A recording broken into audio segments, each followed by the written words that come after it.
musi yali mugezi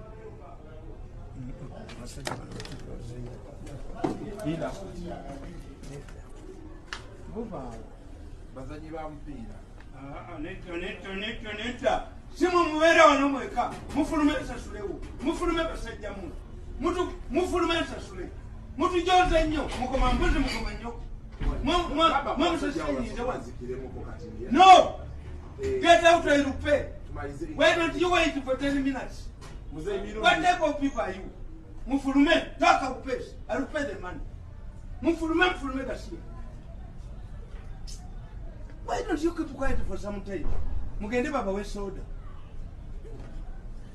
Mzee tugende tukole. Fe tubeera wano. Fe tumekingawo. Katumalirize bana nsoka musirikawo katiye.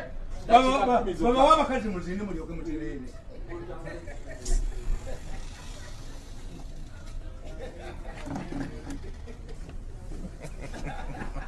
So, muja tusonyiwako kayise mbisi katini.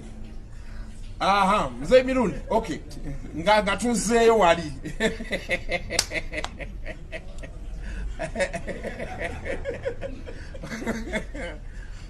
You see, me, I don't believe in this bullying. These people can wait if can give us only 20 minutes. You have nothing to do. I can create some work for you.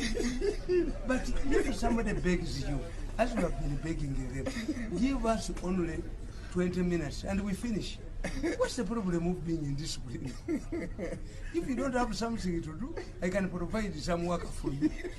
Kakati nkugamba nti abazungu